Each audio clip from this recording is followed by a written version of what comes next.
हर्षवर्धन उल्कास किचनमध्ये आपणा सर्वांचं स्वागत आहे। आज आपण छानपैकी अशी पालकची डब्यासाठी म्हणून सुकी भाजी करून दाखवणार आहोत। तर त्याच्यासाठी हा मी पालक एक जोडी पालक चांगला चिरून घेतलेला आहे, धुवून चांगलं साफ करून धुवून चिरून घेतलेला आहे। त्याच्यासाठी ओली मिरच्या घेतलेत 2 आणि कांदा। हे बाकी नेहमीप्रमाणे आपलं फोडणीचं साहित्य जी फोडणीला टाकूया। त्याच्यासाठी मोहरी टाकली, मोहरी चांगली तडतडली की आपण त्याच्यावर ओली मिरची आणि कांदा टाकणार आहोत। हे बघा आपली मोहरी तडतडलेली आहे, ओली मिरची आणि कांदा वर घालूया। यामध्ये लसूण सुद्धा कोणाला आवडत असेल तर लसूणही टाकू शकतो। आणि आपण ही आता सुकी भाजी करणार आहोत। मुलांना डब्यात काय हा सगळ्यांना प्रश्न असतो।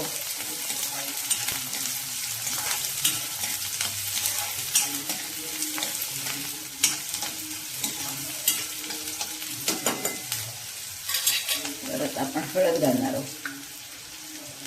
कमी साहित्यात आणि झटकन होणारी अशी ही भाजी। एक चिमूटभर हिंग,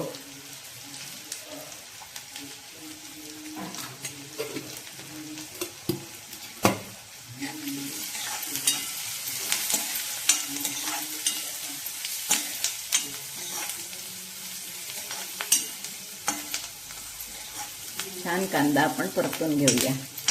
कांदा थोडा बावला की आपण नंतर बाकीचं साहित्य घालणार, पालक घालणार। 2 मिनिटं झाकण ठेवतो।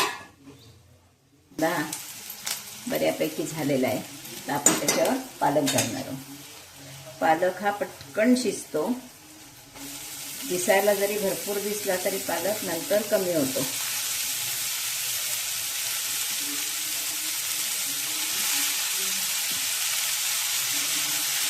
त्यावर एकदाच मी झाकण ठेवणार आहे आणि नंतर झाकण न ठेवता आपण पालक शिजवून घेणार आहोत। कारण पालक झाकण ठेवला की त्याचा रंग खराब होतो। झाकण न ठेवता शिजवला की त्याचा रंग हिरवा राहतो बऱ्यापैकी। थोडा वेळ झाकण ठेवणार आहे, भाजी परतून घेऊया। तर बघा किती कमी होईल भाजी ती। एवढी भाजी दिसतीये पण ती होईल किती कमी बघा। आणि पालक अगदी पुरा शिजला की मगच त्याच्यावर मीठ घालायचं, कारण तो खूप कमी होतो। नाहीतर आपण या अंदाजानं मीठ घातलं तर मीठ जास्त होतं। आणि महत्त्वाचं म्हणजे पालकात मीठ कमी घालायचं। पालक थोडा खारट असतो त्याच्यामुळे त्याच्यात मीठ आपण कमी घालायचं, पण आधी घालायचंच नाही, नंतर घालायचं अगदी शेवटी।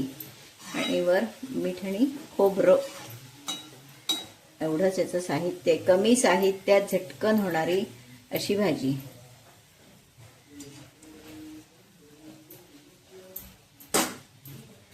ह्याच्यावर थोडं बेसन लावून सुद्धा चालतं, ती सुद्धा छान लागते भाजी। थोडंसं बेसन पीठ लावायचं, खूप सुंदर लागतं। मग भाजी सुकते पण आणि चवही चांगली येते। आता आपली ही मिक्स झाली व्यवस्थित। थोडा वेळ शिजवून झाली की आपण त्याच्यावर मीठ घालणार आहोत।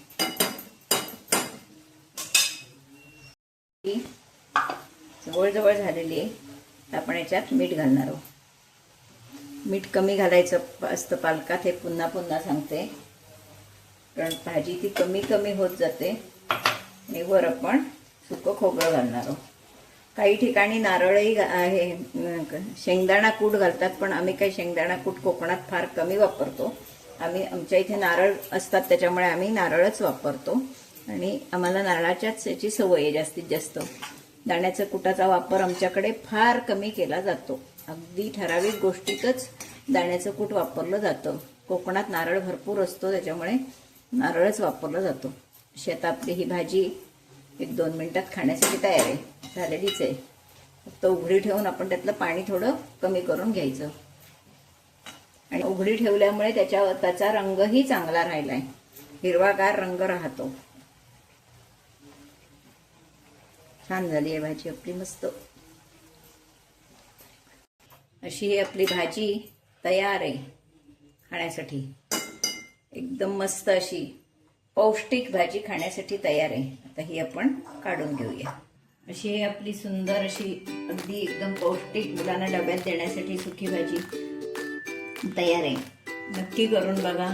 आणि आवडली तर लाईक शेअर सबस्क्राईब करायला विसरू नका. मुलं खात नाहीत म्हणून आपण करत नाही, पण आपण जर वेगवेगळ्या पद्धतीनं वेगवेगळ्या साहित्य वापरून जर भाज्या केल्या तर मुलं नक्की आवडीने खातात. मुलांना समजणारही नाही. तर अशा नक्की वेगवेगळ्या प्रकारात मी तुम्हाला भाज्या दाखवणार आहे आणि तुम्हीही त्या करून बघा. आणि आवडलं तर लाईक शेअर सबस्क्राईब करायला विसरू नका. मला कमेंट बॉक्समध्येही कळवा. धन्यवाद.